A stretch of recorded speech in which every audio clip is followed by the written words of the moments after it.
Sou o professor Paulo, da Faculdade Unimetrocamp. Bem-vindos a todos. Hoje a gente está iniciando aí um projeto aí chamado Marketing Day. A gente vai trabalhar com algumas séries e alguns assuntos relacionados à nossa área de comunicação. Para abrir, né, esse projeto, nós vamos iniciar com um convidado aí muito especial, Samuel Leite. Ele vai se apresentar com o professor da casa, professor Tadeu. Sou o professor Paulo. Dentro disso, na descrição, nós fizemos, né, levantamos aí um texto base aí para a gente se inspirar, para a gente iniciar a nossa conversa, e tem 2 vídeos para também essa inspiração aí, para a gente refletir um pouco sobre o nosso futuro, o futuro da área da comunicação. Hoje vai ser um pouco mais aberto a conversa, para a gente gerar, né, algumas dúvidas, gerar algumas situações, para a gente poder desenvolver esta série aí relacionada à comunicação. Dou a palavra. Samuel, fica à vontade, a palavra é sua. Paulo, professor Tadeu, um prazer estar aqui, uma grande honra. Eu que já tive durante muito tempo do lado aí do estudante, tentando entender um pouco mais para onde o mundo vai, me sinto muito honrado de poder dividir um pouquinho, enfim, na verdade, aprender mais com vocês e de poder discutir e conversar mais com vocês sobre o assunto que eu gosto tanto, que é, né, o que tem para amanhã, não é nem o que tem para hoje, é o que tem para amanhã, né? Bom, rapidamente, eu sou jornalista de formação, me formei há algum tempo já, tenho 20 anos de experiência no mercado, sou publicitário, foi onde eu ganhei minha vida efetivamente, né? Sou fundador da Digital Content, nós somos uma agência de estratégia digital focada em conteúdo, e de uns tempos para cá eu meio que me reaproximei da profissão de jornalismo. Hoje eu tenho uma coluna na CBN, onde eu falo sobre transformações digitais, e eu basicamente reverbero um pouco disso tudo que a gente vai conversar aqui, né? Como é que a tecnologia é um instrumento de transformação de realidade. A tecnologia de forma coadjuvante e não protagonista no sentido pirotécnico da coisa, né? Não é nada bits e bytes caindo da tela, nada Matrix, é como é que no dia a dia a tecnologia de fato vem incluindo pessoas, transformando realidades, e esse é um pouco o meu olhar de atenção principal hoje em dia, aí, que eu acho que eu acredito piamente que ela vai ajudar a gente a ter um planeta mais bacaninha para os nossos filhos e netos. Bacana. Professor Tadeu. Obrigado, Paulo, pelo convite. Prazer estar ao lado aqui do Samuel. Tenho visto seu trabalho, Samuel, sua coluna, tenho ouvido. Obrigado. Parabéns por você estar ajudando as empresas a entenderem mais como é que se faz transformação digital e marketing digital de maneira consistente. E parabéns também por você estar à frente da APP, porque a APP, eu já estive aí onde você está, né, como presidente da associação, e ela é uma associação que precisa muito de gente a fim de fazer. O professor Luiz Carlos fez um grande trabalho à frente da APP. Ele me sucedeu na época, né, eu passei o cetro para ele, e hoje nós vemos o Samuel trazendo um approach de modernidade, de um pensamento contemporâneo que a APP precisa, e isso faz bem para o mercado como um todo.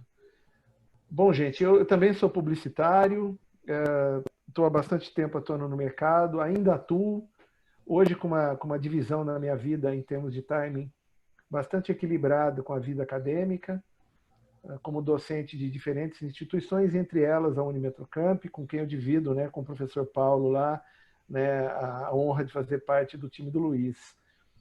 E eu sou um publicitário que atua hoje no ecossistema de inovação. Então, eu, além de dar aula de gestão da inovação em algumas instituições, eu estou fazendo mentoria para startups, pela Expertise, de 2 grandes amigos. Aliás, a Expertise é uma startup, olha que interessante, que faz a ponte entre mentores e outras startups.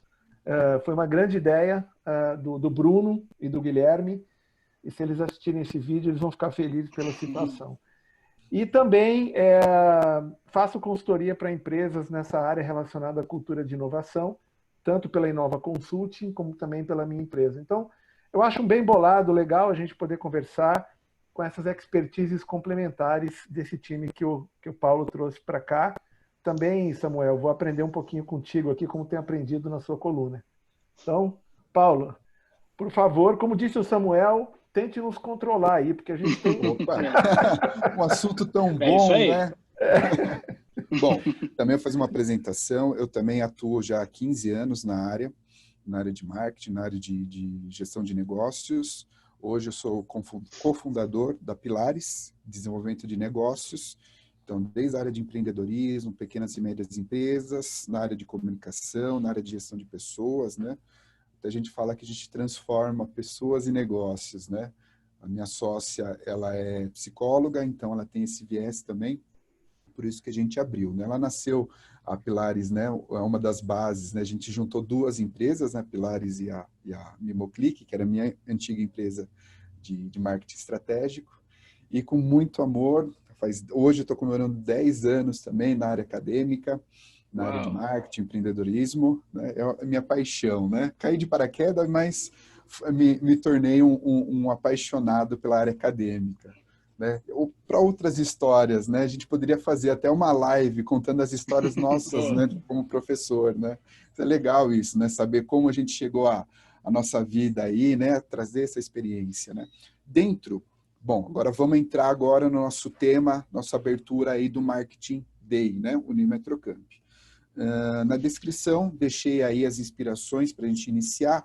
E a primeira pergunta que eu faço é em relação à economia criativa, né, e esse novo cenário que era uma tendência que estava vindo, engatinhando, né, para essa transformação digital. Quais são as perspectivas para a área de comunicação? O que hoje o novo profissional, pensando nos acadêmicos, e pensando nos que já estão trabalhando, qual é essa nova perspectiva? O que a gente pensa para o amanhã, né? Para a nossa área, na área de marketing, publicidade, relações públicas e as suas correlatas, né? As relações aí dos cursos, né? Dos nossos ofícios, né? Vou abrir primeiro, né? Para fazer esse pensamento. Samuel, a palavra é sua. Legal, Paulo. Eu acho que você dá um bom indicativo de uma possível reflexão, resposta sobre a tua pergunta na própria formulação da pergunta, quando você menciona um monte de disciplinas. RP, jornalismo, publicidade. Eu penso que o profissional... Eu tenho um pouco de cuidado de usar a expressão profissional do futuro. Eu acho que isso é muito datado. Eu acho que a gente tem que pensar no profissional de hoje, né, do presente. Ele está, de fato, ele tem que estar muito preparado para atuar nos desafios atuais. E se ele estiver preparado, no sentido de se sentir provocado, se sentir questionado, ser de fato um questionador acerca das suas habilidades socioemocionais, das suas hard ou soft skills, ele de fato está ali já com uma pontinha de uma sementinha para poder se preparar. Mas, voltando ao cerne, eu acho que o profissional que tem que estar preparado para esses novos desafios, ele tem que ter um olhar interseccional, ele tem que ter um olhar multidisciplinar, né? E não eu gosto muito dessa coisa da multitela como uma metáfora, né? Durante muitos anos, e eu venho dessa indústria, né? A minha empresa, a empresa que até hoje eu toco, que eu fundei lá atrás, a Digital, ela é uma empresa que ela nasceu no meio digital. Então, lá atrás, a gente tomou uma decisão de olhar para um segmento, de olhar para uma disciplina, que era um meio naquele momento. Hoje em dia, não dá para se falar em meio digital, em meio offline, em meio... Hoje em dia, você tem que ter um olhar naturalmente convergente, que ele esteja olhando, convergindo para um desafio efetivo que é resolver uma dor, uma questão pontual do cliente ali na ponta. Então, me parece que o melhor caminho para esse profissional é ele sim ter um olhar interseccional, na medida em que ele tem que perceber que ele é muito mais do que um especialista de algo, né? Ou seja, ele só vai absorver uma habilidade específica para uma disciplina, mas ele vai ser alguém que é provocado a sempre aprender mais, né? A sempre buscar conhecimentos, né? Quando a gente reposicionou também o nosso negócio lá atrás, porque o digital ficou velho, olha que maluquice, né? O digital tá velho, né? A gente percebeu que a gente não fazia mais sentido atuar nesse segmento, porque a gente virou uma commodity, né? A gente percebia que um olhar que a gente tinha que ter era, a gente precisava ser uma empresa que ajudava os nossos clientes a aprender, né? Como é que a gente consegue ter, de fato, essa provocação saudável e real, né, legítima, de olhar para um modelo de negócio que você não conhece. O professor Tadeu está falando agora sobre as startups, né? É um universo absolutamente, sabe, novo, assim, disruptivo, para usar uma palavra que está mais na boca das pessoas, porque ele de fato vem com uma força, com uma energia para atropelar todas as verdades em tese que a gente tinha até então, sejam elas acadêmicas ou profissionais. Então, me parece que o novo profissional, o profissional que quer se sentir relevante, talvez seja essa expressão, um profissional que queira se manter relevante para o mercado, ele tem que ter essa missão, que é se autoprovocar, se autoestimular, para que ele sempre siga tentando aprender coisas novas. Eu acho que esse é um pouco o olhar geral das coisas. Professor Tadeu? Legal, concordo gostei muito da fala do Samuel, quando ele coloca o ponto, a questão da intersecção, desse olhar mais amplo, e que eu defendo também esse ponto de vista. Existe um estudo do Fórum Econômico Mundial, que foi feito em 2015. Eles elencaram lá as 10 competências, as 10 habilidades que os profissionais que querem atuar nessa sociedade contemporânea, né, nesse universo corporativo que está aí, que eles precisariam ter, né, de 2015 a 2020, quer dizer, o ano que a gente está hoje.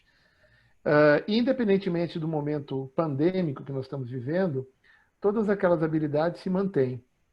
E tem uma citação muito curiosa. Quando a gente olha para esse elenco de habilidades, pensando principalmente em 2020, 80%, 90% delas são competências comportamentais, não são competências técnicas.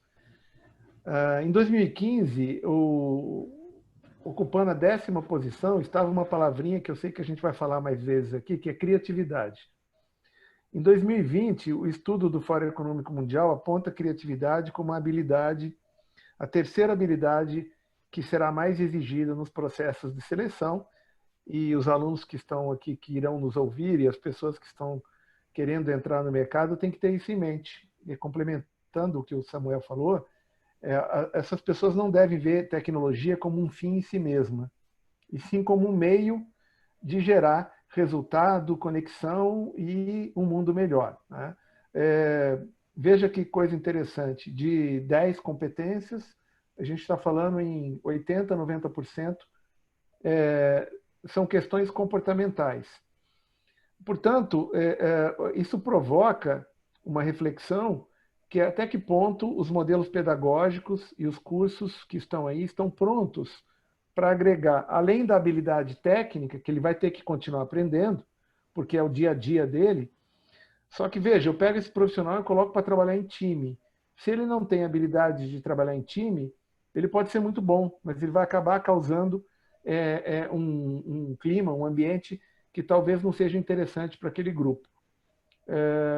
Sendo assim, eu fecho aqui o meu raciocínio colocando essa questão, deixando uma pergunta aqui, né? Até que ponto, primeiro, o sistema educacional está preparado para trabalhar essas pessoas do ponto de vista emocional, do ponto de vista comportamental, saber trabalhar em time, ter resiliência, saber solucionar problemas complexos, ter empatia? Essa é uma pergunta que fica aqui para próximas lives, para outras pessoas discutirem. E a questão que o Samuel traz, que é muito importante, que é a seguinte: esse olhar multidisciplinar necessário também cai na questão educacional. E como essa pessoa pode buscar, não esperar da universidade, porque dificilmente ele vai alcançar, ele vai conseguir dentro do ambiente acadêmico, mas onde ele pode buscar esse conhecimento, né, para poder sobreviver num mercado cada vez mais competitivo e precisando de gente que sabe trabalhar com gente e para gente. Esse é um ponto importante. Eu tive o privilégio, né, de fazer ter uma live, isso há muito tempo, eu não lembro agora, 5, 6, 7, 8 anos, quando foi traduzido o livro Business Model Generation, né, o Canvas, com o próprio autor, o Osterwalder. E ele falava exatamente isso. Eu trago esta ferramenta estudada, desenvolvida não só por mim, mas por uma quantidade absurda de gente, né, até entregar essa ferramenta ágil. E ele falava que a ferramenta é para estimular exatamente o que o Samuel Tadeu falou, que é essa multidisciplinariedade. Então, quer dizer, eu tenho que ter uma visão econômica, eu tenho que ter uma visão estratégica, logística, enfim. Então, assim, eu tenho que ter essa visão macro, né, que é o que traz da ferramenta, né, veio esse insight agora. Então, a partir disso, você tem que se desenvolver, né? A questão de você ter isso vai te trazer essa assertividade sobre as estratégias, sobre a condução de um projeto, né? Hoje, até essa experiência que eu tenho no lado mais de gestão de pessoas fala disso, né? Hoje você não tem o CLT, aquele trabalho que você vai fazer 30 anos. Hoje você faz projetos, né? Hoje você vai ter a flexibilidade, uma possibilidade de você hoje estar num projeto, 2, 3 projetos ao mesmo tempo, em empresas diferentes, né? Com situações diferentes, e amanhã você vai estar num outro tipo de situação, né? Esse tipo de, né, uma experiência que eu estou tendo numa das empresas que eu presto consultoria é exatamente isso. Hoje eu estou resgatando o meu primeiro ofício, que é técnico em informática. Eu preciso organizar a empresa primeiro, a parte estrutural da empresa, para eu conseguir oferecer, né, e fazer a aplicação das estratégias, das ferramentas que eu quero para que ela se organize, né, na área de marketing. Então, olha o quanto a gente precisa se desenvolver, né? E o lado, né, pessoas, né? A questão do relacionamento, né? Todas essas condições que a gente precisa ter. Eu acho interessante isso, essa abertura, né? Que hoje o profissional ele tem que ser um multiprofissional, né? Então, acho que são termos, né, que a gente vai criando. O marketing adora isso, né? Publicidade, a gente cria as palavras, né? Acho tão bacana isso. Então, acho que é um ponto do que a gente pode estar enxergando, né, esse momento, não só pela situação do isolamento, da pandemia, mas para esse novo, né? O novo, né? É tão interessante, eu estou vendo muitas pessoas falarem isso, né, nas redes sociais, né? O que é esse novo, o que a gente precisa. Não é em função disso, né, de um isolamento, de uma pandemia, mas é a relação que está tendo sobre, né, tecnologia, sobre tudo que a gente está se vivenciando aí, né, nesse momento, e o que é, né, a forma das pessoas enxergarem o mundo, né? Tanto na relação de negócio, na relação pessoal. Isso é tão interessante a gente pensar, né? Agora deixa aberto aí para a gente seguir o caminho. Algum ponto que vocês queiram comentar agora? Eu estava te ouvindo falar, Paulo, e eu estava pensando nessa coisa de como é que os meus filhos, eu tenho um filho de 8 e uma filha de 6, né? Como é que eles enxergam a tecnologia e como é que eles se comunicam com isso, né? Que são, digamos, os dois pilares da nossa conversa aqui, né? Inovação, do ponto de vista de tecnologia, e comunicação, do ponto de vista de, seja ela de publicidade, enfim, de vender um produto, serviço ou vender uma ideia. Eu venho com essa ideia de homeschooling, né? Eu venho fazendo 1 milhão de coisas. Eu deixei de ser jornalista, publicitário, para ser técnico de TI, assistente pedagógico. É o que eu basicamente faço hoje em dia, né? Arrumar celular da minha mãe pelo FaceTime, enfim, é basicamente o que eu venho fazendo nesses últimos dias. Mas eu queria, voltando a um ponto da tecnologia, o que mais me agrada, eu sempre fui um defensor dessa ideia de desmistificar a tecnologia como sendo um elemento pirotécnico, né? Ou seja, de ser uma coisa abstrata que está ali mais para ser um instrumento de defesa de um insight do que o próprio insight em si. E a nossa indústria, a indústria da publicidade, a indústria da comunicação, se vale muito disso. Porque agora as redações, eu lembro disso, eu já tô labutando há muito tempo na publicidade, e eu lembro quando começou a ter Mac nas agências, então vendia-se o fato, não o fato de os processos vão ser automatizados, ou você vai ter uma gama criativa muito mais interessante porque a tecnologia vai te propiciar isso. Não, você vendia o fato de que vai ter tecnologia, vai ter um computador, e isso vai fazer toda a diferença. Eu fui assistente de direção de arte de uma figura emblemática aqui em Campinas, com o diretor de arte, José Roberto, me ensinou muitas das coisas que eu sei, Grande e eu Zé. mostrei para ele, né? Então, eu mostrando ali para ele, ó, assim, olha aqui, Zé, vou te mostrar um negócio aqui no PhotoStyler, não é nem na Photoshop ainda. Vou te mostrar aqui, olha, eu consigo fazer o drop shadow apertando um botão. E ele estava rafiando ali, lealtando na prancheta do lado. Ele olhou assim, só de canto de olho para mim e falou assim, esse negócio aí que você está mexendo, tem um botãozinho chamado ideia? Eu falei, não tem, Zé. Ele falou, então tá, quando eles inventarem o botão ideia, você me chama para conversar. E eu nunca mais me esqueci disso, quer dizer, é um pouco isso que o professor Tadeu colocou, quer dizer, a criatividade é um instrumento que ainda não pode ser reproduzido por inteligência artificial, não é? Então a gente tem uma diferença e uma vantagem, digamos assim, como ser humano, de fato, vantagem metaforicamente falando, porque acho que a gente não compete com a tecnologia, de novo, mas o que me deixa mais feliz é perceber, como eu mencionei, as crianças agindo muito naturalmente com a tecnologia. E elas entendem isso como sendo um instrumento, não é algo muito confuso, muito complicado. Ele é um instrumento, ela me permite conversar com os meus amiguinhos. Então, antes da aula, meu filho pede para entrar na sessão de meeting, né, de reuniãozinha da escola, uns 10 minutinhos antes, e aí eles ficam se combinando o jogo que eles vão fazer depois. A minha filha fica conversando com as amiguinhas dela, e assim, é uma desenvoltura assustadora, até para mim, que ganha vida com isso. Então, eu acho que a gente, por isso que eu gosto dessa coisa também de que não é o futuro, já é a realidade, né? Tem uma figura emblemática que eu convido todos os alunos a pesquisarem, que é o Ray Dalio, né? Que é um cara, ele é fundador, ou ele é o autor dessa tal teoria da singularidade, né? Que ele fundou a Singularity University, enfim. E ele tem uma coisa, eu tive a oportunidade de assistir uma palestra dele, e ele falando sobre a inteligência exponencial, que as coisas vão mudar, e no final do dia ele falou, vou fazer minha grande revelação, não sei o que e tal. Ele terminou a palestra dele e falou, a minha grande revelação é que a coisa mais importante que existe ou que vai existir é o ser humano. Então ele sim é um instrumento de transformação. Sem ele não dá para transformar absolutamente nada. Então é exatamente essa metáfora, os meus filhos, as crianças, usando um instrumento tecnológico, é um computador ali, mas fazendo disso algo, aplicando isso a uma transformação, a um novo normal que a gente convencionou a chamar, né? Então esse é um pouco dos meus 2 centavos aí de reflexão para vocês. Aí. Isso é legal que eu retomei, né, o meu lado mais nerd de jogar, né? Então fiquei interessado com alguns jogos aí, eu comecei a jogar, né? Agora esse negócio de mundo aberto. Então tem um jogo, né? Só para você uma dica, né? Eu estou jogando no PlayStation, chama DayZ. Então é um mundo apocalíptico, totalmente aberto, e aí você vai conversando com as pessoas, e as pessoas, eles interpretam personagens, né? Bem o lado Walking Dead, não sei o quê. Aí você percebe assim, né? Aí uma reflexão até falando com a minha esposa, que também é uma outra, que começou a jogar mais do que eu, né? A gente viciou, né? Então essas férias vai ser magnífica agora, né?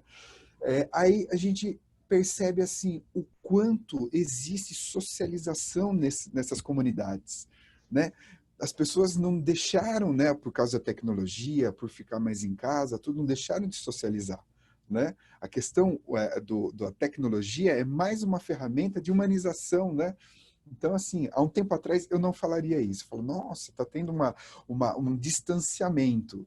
E é totalmente o contrário, né? As pessoas têm um contato maior, porque eu posso estar numa comunidade de pessoas que não estejam no meu bairro, né? No mundo inteiro eu posso estar conversando. E o quanto essa nova geração, em função disso, ela aprendem novas línguas, para poder ter né, esse contato, né? É interessante. E o quanto que a nossa área precisa, né, se modelar com esse novo perfil. A segunda pergunta que eu queria fazer sobre esses novos skills, vocês já responderam, viu? O Tadeu já encerra-se aqui. Valeu, gente. Obrigado. Valeu. Maravilhoso, viu? É esse ponto. Aí deixa aberto já. A pergunta seria realmente essa, né? Não só para a área de comunicação, mas quais seriam esses conhecimentos, né? Esse skill, esse trabalho, né, de aprendizagem, de autoconhecimento, o que a gente precisa para oferecer para o mercado, né? Principalmente na nossa área, na área de comunicação, né? Então, já deixo o gancho para vocês. Então, deixa o Tadeu falar aí, por favor. Bom, eu acho que primeiro é importante colocar que, quando a gente fala em inovação, é fato que a transformação digital tem grande parte de responsabilidade em muitas das inovações que estão aí, né? Quase tudo hoje utiliza algum recurso digital e, graças a Deus, eu estou com um expert aqui em digital, que é o Samuel, porque eu tenho certeza que ele concorda com o aspecto de que 99% das pessoas, quando se fala em digital, pensam em rede social, né? E digital é um mundo muito mais amplo que rede social. A gente vê isso acontecendo, né? Tem o digital que roda na frente das pessoas e tem aquele que está atrás, que a gente nem vê, inclusive. Quando a gente pensa em inovação, a gente tem que entender em algo que, sim, é movido pela transformação digital, mas tem muita forma de inovação que não tem uma relação direta, em que a transformação digital ela é um meio de viabilizar o acesso ou a utilização dessa inovação. Esse é um ponto importante para a gente colocar aqui. O outro aspecto é que existem, no mínimo, 10 tipos de inovação. E quando a gente pensa em inovação, a primeira coisa que vem à cabeça é em produto ou em serviço. Você pode inovar em modelo de negócio, você pode inovar em organograma, você pode inovar em branding, você pode inovar em relacionamento com o cliente. A gente tem que começar a ver a inovação num sentido mais amplo. Eu vivo dizendo isso para as startups. Elas trazem uma ideia genial, só que elas esquecem que o entorno para colocar essa ideia no mercado é tão importante quanto o coração dela. As pernas, os braços dela também são importantes, senão ela não consegue nem caminhar. E aí, quando a gente pensa em uma pessoa que quer entrar nesse mundo totalmente exponencial, nisso tudo que está acontecendo, eu tenho um filho de 8 anos também, tá, Samuel? Eu sei que você está passando aí, e é interessante que eu tenho um de 8 e um de 18, quer dizer, eu estou ali com extremos bem interessantes. E que já nasceram, já são nativos digitais, né? Não são imigrantes digitais. Eu venho de uma época da publicidade, eu conheci Zé Roberto, quando Zé Roberto não tinha nenhum computador na agência, era layout mesmo na mão, e eu lembro da primeira agência que ele criou, acompanhei a trajetória dele, gosto muito do Zé. O Zé é um cara incrível, há muito tempo eu não vejo, espero que ele esteja bem. Hoje existe uma necessidade nas áreas de marketing e comunicação muito maior, e eu acho legal o Samuel complementar essa minha fala, de se ter uma responsabilidade em relação à voz da marca, porque eu venho de uma época e acompanhei toda essa transformação em que a comunicação era unilateral. A gente punha um anúncio, a gente punha um comercial e a pessoa do outro lado não tinha muita forma de dialogar com aquilo. O mundo digital rompeu totalmente com isso. Eu tenho um prosumer, eu tenho um cliente produtor de conteúdo, e falar em público-alvo hoje é ser até um pouco inocente, porque alvo, na verdade, acaba sendo a marca que está colocando sua voz aí nos diferentes canais digitais. E olha, tem uma coisa muito louca, né? Algumas empresas, para nossa decepção, né, Samuel, dizem assim, eu acho legal o digital, porque o digital me dá a possibilidade de investir muito menos em comunicação. Eu coloco alguém lá... É barato, né? Ele fala assim, não tem custo. Eu chego a ver, viu, Paulo, aluno, eu fico louco da vida quando estou na banca. Em final de trabalho de conclusão de curso, dizer o seguinte, olha, nós fizemos aqui o nosso plano, ele coloca lá um monte de ações digitais e coloca sem custo. Eu falo, meu amigo, o que é isso? Eu não posso deixar você ir para a rua com um absurdo desse colocado aí.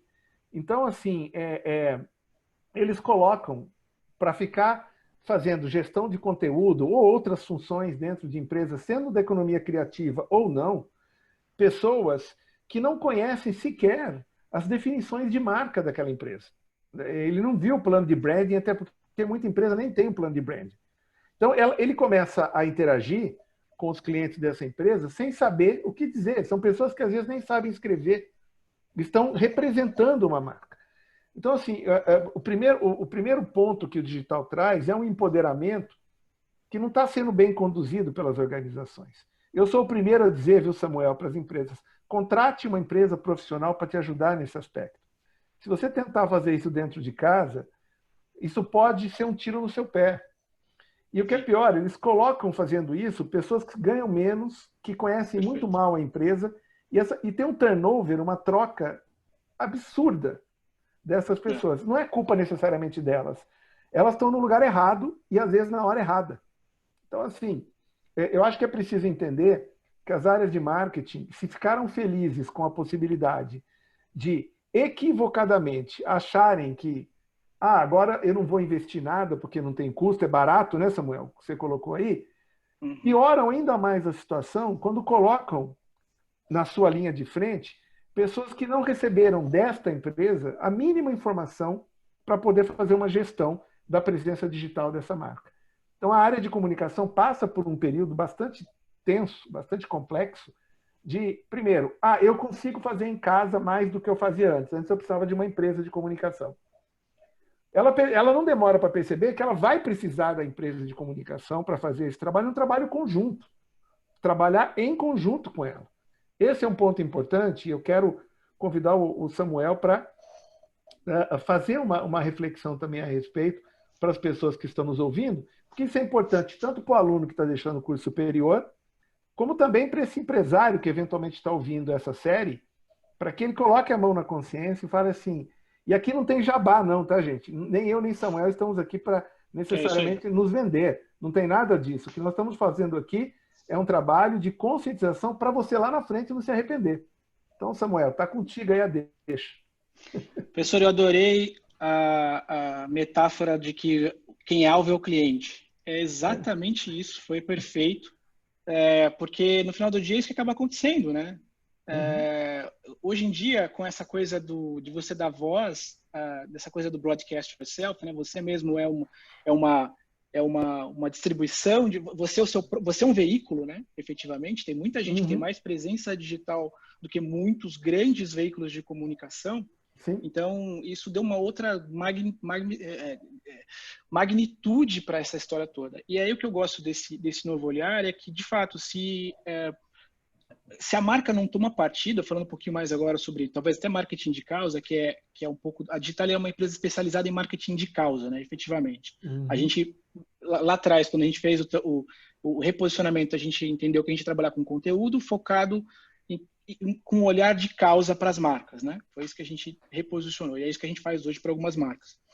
Então, assim, a gente tomou partido disso porque a minha experiência foi o seguinte, a minha empresa foi comprada há alguns anos atrás, depois a gente recomprou, e ela foi comprada por uma empresa de relações institucionais. O que é isso na prática, né? De relações com investidores, perdão. São os caras que sentam na mesa com os grandes empresários desse país, no board, né? Sentado com as grandes empresas. E eu me lembro de uma conversa que teve numa dessas reuniões, de uma grande corporação, uma multinacional, que um cara falou, vamos ter que fechar a fábrica não sei da onde, porque o cara botou no Twitter que o funcionário dele lá é não sei o quê. E aí começou essa discussão relacionada a gênero, raça, tudo isso começou a ganhar um tamanho que começou a fechar os negócios. Aí eu falei, opa, peraí, além de ser um business interessante, talvez seja a primeira vez na vida que a gente vai conseguir ter um negócio que, além de trazer resultado, ele nos dê uma satisfação e uma alegria ao dormir à noite, para dizer, olha, deixei de vender carros e celulares para vender empatia, inclusão de pessoas nas companhias. Tem uma coisa muito maior por trás disso, né?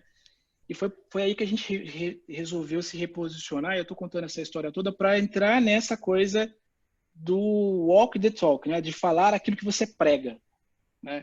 Que é todas as empresas, é impossível você hoje falar, é absolutamente inconcebível no mundo onde a gente vê alguns malucos usando comunicação, né? Em todas as esferas, é absolutamente inconcebível você ver uma marca falando, não, eu sou contra a inclusão. Nenhuma marca vai falar isso é algo insano. Mas todas as marcas vão, de maneira geral, tentar pegar carona nesse olhar de inclusão, seja ele qual for, pessoas com deficiência, qualquer coisa nesse sentido. Hoje em dia, se você não só... Falar só não basta, você precisa provar aquilo e, mais do que isso, você precisa se posicionar. Não se posicionar sobre alguma agenda relacionada a qualquer coisa, é se posicionar contra ela. Não ter posição sobre algo é se posicionar. Então, sobretudo por quê? Porque, de novo, tem-se um palco enorme, né? Todo mundo tem voz, as pessoas falam, e isso é a beleza, é a dor e a delícia de viver o momento que a gente vive. Tem muita gente que fala um monte de imbecilidades, mas também tem gente que fala coisas que, de fato, são importantes para a gente reverberar, para a gente reconstruir parte do planeta que a gente vive hoje em razão de erros grotescos ao longo da nossa geração, da nossa história. Mas se a marca, de fato, não se posicionar sobre algumas agendas, isso não for legítimo, acho que esse é o mais importante ainda, que não basta falar que eu sou uma marca de ração, não, mas eu gosto de animais. Não, você precisa, você gosta de vender, né? Como proposta de valor, em tese você gosta de vender produtos para animais, mas me prova aí que, de fato, você gosta de animais. Como é que é? Como é que é a tua iniciativa? Não é doação de grana, doação de ração. Me conta a tua história, de onde surgiu? Foi um business, né? Você percebeu uma oportunidade de atuar nesse segmento? Ou não, tinha uma relação já intrínseca com os animais? Enfim, se isso não ficar claro, essa galera, sabe, ela desconstrói completamente essa proposta de branding, digamos assim, de valor, esse storytelling que você estabeleceu. Então, todo o digital que está por trás, que, de novo, é instrumento para reverberar essas reflexões, ela pode ser instrumento para destruição completa do negócio, né? E uma outra coisa que eu acho bacana, até para colocar aqui no papo, também de reflexão para quem está nos vendo, é que fala-se muito em digitalização das coisas, né?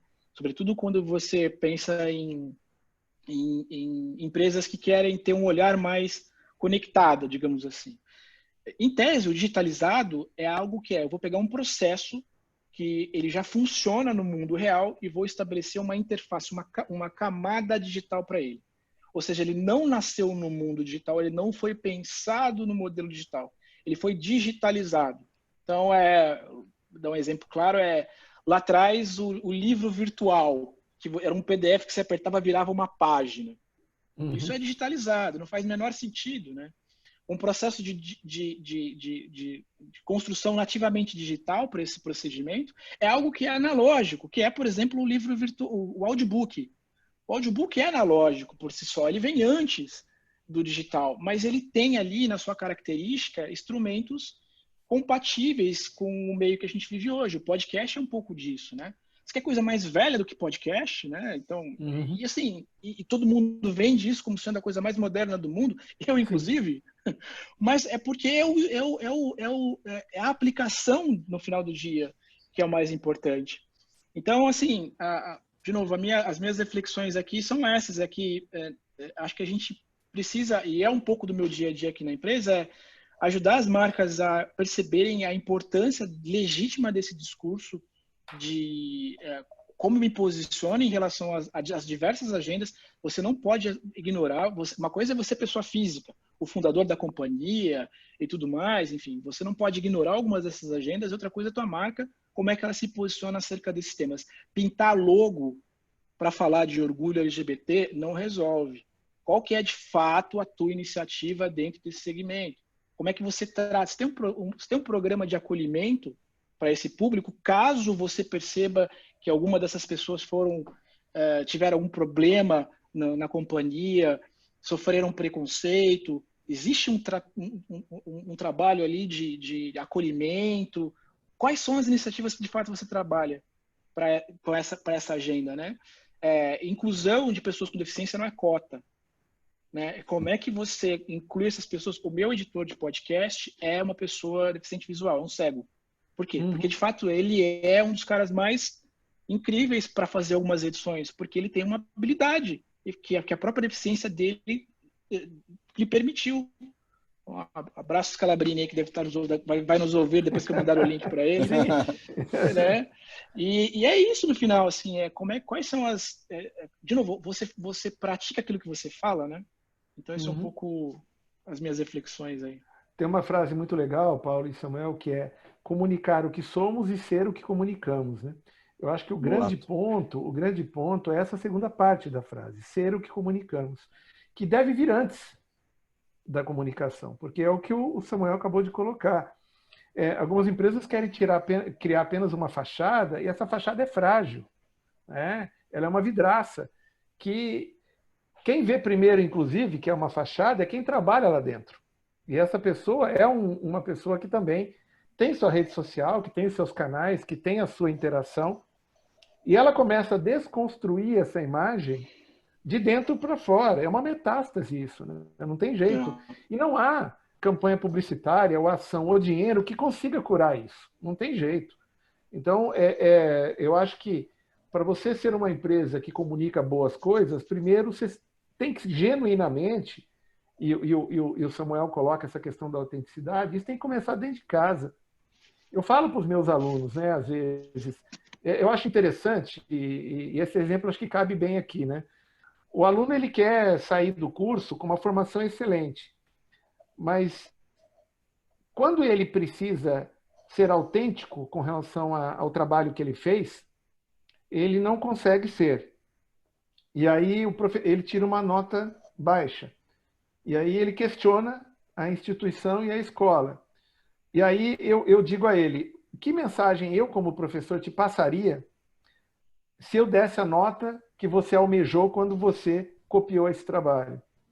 Que mensagem eu estou te passando? Eu estou dizendo o seguinte, fazer isso é correto. Aí você vai para o mercado e um dia você vai aceitar fazer também algo errado, porque você aprendeu isso na universidade. Então, a universidade, ela tem que ser, e os alunos que estão aqui nos ouvindo, você tem que fazer com que o seu professor se comporte, se possível, como um futuro gestor, que é o Samuel, por exemplo, hoje, diante das pessoas com quem ele trabalha.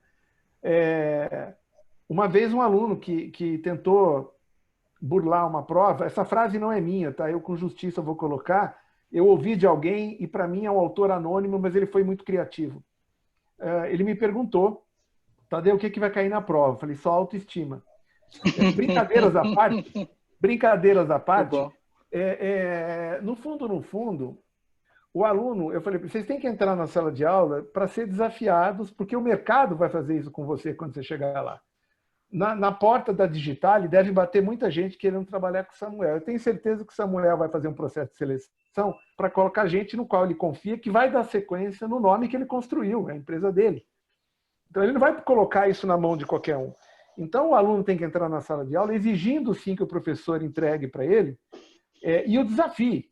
E coloque situações difíceis. Porque o mercado, ele é uma dureza, é uma competitividade absurda. Você compete com pessoas que, inclusive, nem CNPJ tem, Samuel. Exatamente. Né? Exatamente. É o famoso cunhado, eu chamo de efeito cunhado. Eu tenho um cunhado, todo cliente tem um cunhado que faz alguma coisa, né? Eu digo, inclusive, para os clientes, se cunhado fosse bom, não começava com as duas letras. Exatamente. Então, assim, esse é um ponto importante e que esse aluno, esse egresso, ele reproduz essa situação um dia no mercado. Ele quer trabalhar em comunicação, mas ele não quer pagar o preço do aprendizado para se trabalhar em comunicação. Não é fácil. Ele tem que aprender a ouvir não. A gente mais ouve no mundo, Samuel sabe disso, é não. Sim.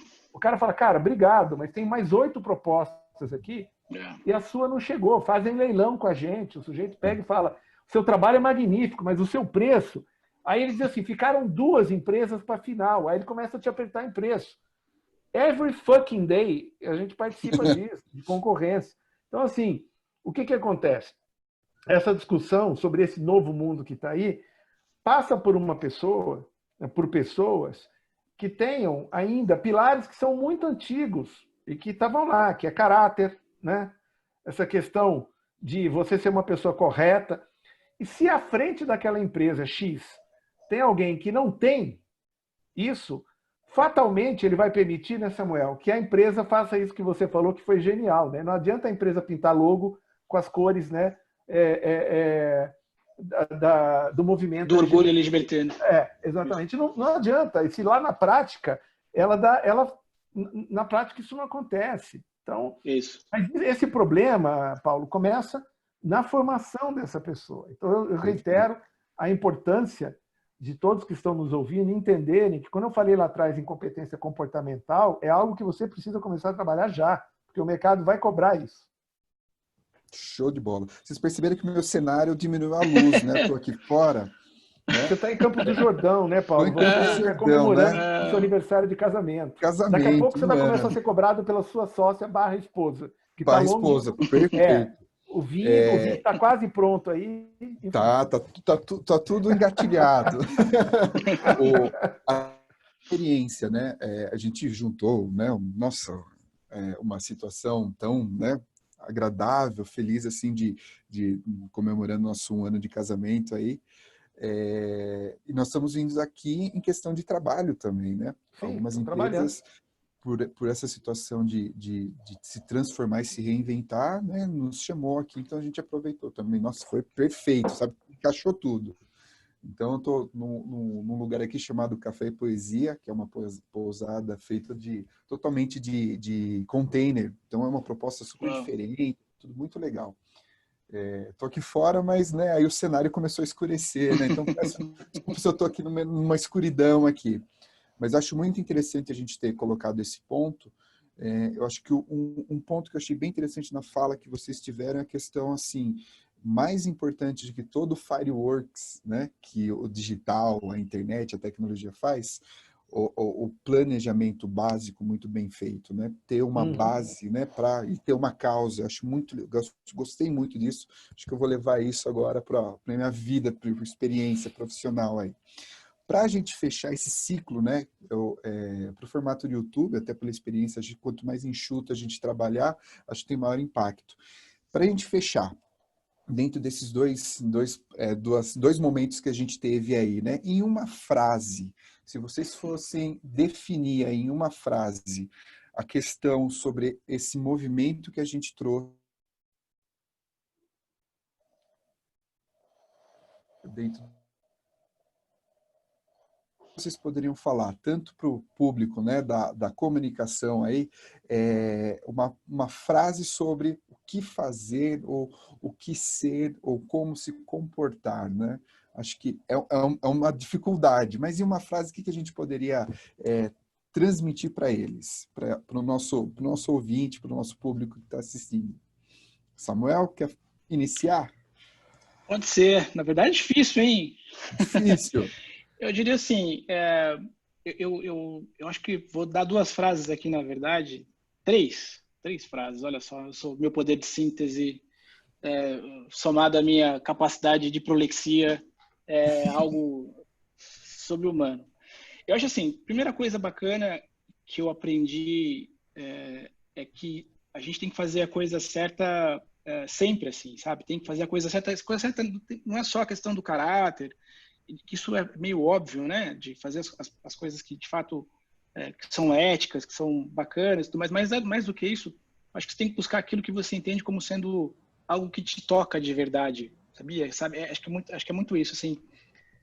Procure na construção da sua carreira, da sua profissão, essa verdade interior, no sentido de se inspire em pessoas que, de fato, são figuras a se seguir, que te tragam essa sede de continuar na jornada, sabe? E não faça, eu sei que em algum momento a nossa maior causa é pagar boleto, né? No começo de carreira é o nosso propósito. O propósito é pagar boleto, mas em algum momento você consegue e vai, galera, vai dar certo. Um dia vai sobrar um pouquinho mais e aí quando chegar esse momento, acho que você tem que sim buscar algo que ajude a fazer a diferença. Eu penso muito nisso. Eu acho que o mercado nosso está cheio de profissionais absolutamente competentes para ajudar as marcas a vender os seus carros, os seus serviços, os seus produtos. E se a gente conseguir, quase que hackeando a história, sabe? Quase que colocando intrinsecamente naquela venda, trazer uma pitadinha de inclusão, de respeito, sabe? Se o KV não necessariamente... o KV, sabe, não precisa falar de diversidade, tem que ser intrínseco, tem que ter diversidade sempre, não tem que estar no briefing, tem que ter inclusão de pessoas sempre, tem que ter... Vai hackeando devagarzinho, vai colocando ali, vai provocando o teu cliente, colocando o teu cliente em algumas saias justas, digamos assim, para que você consiga, aos poucos, fazendo a nossa parte como profissional, porque eu acho que a gente consegue sim transformar algumas coisas, e a gente tem um poder gigante como profissional de comunicação, né? Porque a gente vende encantamento, a gente vende as tendências, de alguma forma, a gente ajuda as marcas a seduzir, encantar as pessoas. Então, que a gente consiga também, meio que hackeando um pouco, trazer esse olhar de inclusão em respeito às pessoas, em respeito ao meio ambiente, enfim, porque eu acho que isso é um elemento interessante. Então, é um pouco isso. Eu errei. Você pediu para fazer uma frase, eu fiz um manifesto aqui, mas, enfim, é isso. Não seja como eu. Seja objetivo e responda as pessoas que elas perguntarem. Essa é a minha frase final. Tadeu, por favor. Vamos Sua lá, então. frase. Eu vou sentar no ombro de um gigante aqui, como a frase dele é longa, enquanto o Samuel estava ali fazendo uma defesa muito consistente do pensamento dele, eu fui buscar aqui na internet, né, a frase do Jung, que eu gosto muito, que eu uso em apresentações. Eu acho que sumariza bem tudo que eu coloquei aqui e também o que o Samuel colocou, que é o seguinte, abre aspas, né? Conheça todas as teorias, domine todas as técnicas, mas ao tocar uma alma humana, seja apenas outra alma humana. Né? Fecha aspas. Isso é Jung, Carl Jung, e eu acho que faz sentido, né, em relação a toda essa questão comportamental que eu coloquei aqui. E vai ao encontro do que o Samuel falou, dessa postura de você, quando a gente pensar em diversidade, quando a gente pensar em sustentabilidade, vira uma sensação de alívio na gente, de que, poxa, isso está dentro de mim, né?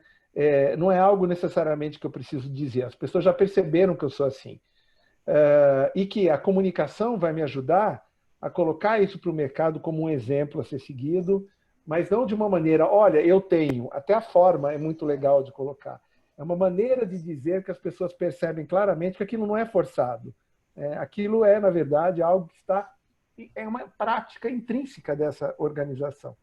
Acho que está na hora das empresas entenderem melhor e colocarem na prática o sentido daquela expressão razão social, que ela vai muito além do contrato social, né, dessa empresa. O contrato, olha que interessante, contrato social, contrato com a sociedade. Eu acho importante se entender isso. Então, Paulo, espero muito que eu e o Samuel, né, provocados por você, tenhamos sido à altura, né, daquilo que os ouvintes, a sua audiência está buscando. E para a gente é uma honra, tenho certeza que o Samuel concorda, abrir, né, esse ciclo dessas salas de marketing que a Unimetrocamp está aí desenvolvendo, acredito que por uma iniciativa sua, enfim, do Luiz, muito legal, e foi um prazer estar com o Samuel, nosso atual presidente da APP. Tem uma missão muito grande com relação à nossa mão de obra, às pessoas que atuam no nosso mercado. E Paulo, parabéns aí pela ideia, pela iniciativa. Tenho certeza que nós cumprimos nossa missão aí hoje. Isso aí. Uma honra enorme aí poder ter tido esse momento aqui, esses minutos, esse tempo aqui de aprendido, ter compartilhado. Eu acho que é muito importante a gente poder ter uma série dessa, né? Eu venho lutando para a gente criar, né, ter isso, né? Desde o momento que a gente retomou a TV Unimetrocamp, eu falei, não, precisa de uma série, um Marketing Day, né? Days, né? Dias aí para a gente poder falar. Não, a ideia da palavra marketing, mas da comunicação em geral, sobre a nossa área, né? Ter esse canal aberto aí para a gente poder divulgar. Essa foi a ideia mesmo, para a gente poder falar de uma forma super aberta, né, para os novos profissionais, para os empresários, para os profissionais que já estão no mercado, para a gente poder ter esse canal aberto, né? Então, provavelmente não, né? A gente subindo aí esse primeiro, a gente já vai começar a fazer os próximos. Então, esse pioneirismo, né, e esse teste que a gente está fazendo aqui é muito importante, né? Chama de piloto, né? Uhum. E a minha frase para fechar aqui é realmente, né? Eu acho que a empresa tem que ser transparente e sincera. Então, a comunicação fazendo isso realmente vai trazer uma empatia, né? Vai ter esse sentido, né? Sobre eu compro não só por comprar, mas por fazer parte de uma história, né? A questão do keep walking, né? Eu acho que tem essa relação, né? Tão antiga assim, pela empresa, né? E que hoje é tão importante, tão nova, né? Então, vou deixar a palavra para o Tadeu, para ele fazer o seu agradecimento, fechamento, para fechar o nosso convidado, Samuel, e aí a gente já faz o nosso fechamento desse primeiro ciclo. Muito obrigado já de antemão, agradeço de coração e um privilégio participar com pessoas que, né, eu admiro, né, fico aqui meio na sombra, né, estou na sombra totalmente. Literalmente. Que realmente admiração. eu aprendo muito. Obrigado mesmo, obrigado, gente. Por favor, professor Tadeu. Depois... Gente, bem breve, vou falar uma frase da Dory, amiga do Nemo, continue a nadar. É isso aí. Perfeito. Então, eu queria fazer um jabazinho rápido, queria convidar todo mundo para se inscrever lá no podcast que a gente tem na CBN, que é o Transformação Digital CBN. Hoje a gente acabou de lançar um novo formato que eu acho que está muito bacana, modéstia à parte. Eu entrevistei o presidente do LinkedIn, o Milton Beck, que é o presidente para a América Latina do LinkedIn, e a gente está falando sobre a ressignificação do trabalho em tempos de Covid e home office. É um papo muito bacana, que é meio complementar a todas essas conversas que a gente teve aqui hoje. Mas é isso, Transformação Digital CBN lá no Spotify. Vai ser um prazer estar sempre com vocês por perto aí. Obrigado pelo convite, eu adoro, enfim, refletir sobre essas coisas todas. E é isso aí, precisando, estamos aí. Pessoal, um prazer, muitíssimo obrigado, né? Oficialmente encerro o nosso primeiro momento, primeiro Marketing Day, né? Que seja um ciclo aí, né? De bastante ciclos, na verdade, né? De bastante sentidos, né? De bastante esclarecimento, de oportunidades aí para a gente poder divulgar a nossa área, de poder compartilhar nossas dores e nossas oportunidades, né? Eu aqui no meio das sombras, né? Para a gente transformar e criar essa luz, né? Para a nossa área, né? Ficou poético o negócio, né? Ficou. Pessoal, muitíssimo obrigado. Uma ótima noite, uma ótima semana a todos, né? Vamos aproveitar esse julho, esse friozinho, né? E todo mundo se cuidando aí, né? Para esse momento aí de quarentena, que a gente agora está começando a ter uma flexibilização, tudo, mas vamos ser conscientes para a gente conseguir realmente restabelecer nossas vidas de forma novo normal? Interrogação, né? Obrigado, gente. Uma ótima noite a todos. Um abraço, Samuel. Um abraço, Paulo. Parabéns aí pela iniciativa. Até mais, Legal, gente. Paulo. Um abraço.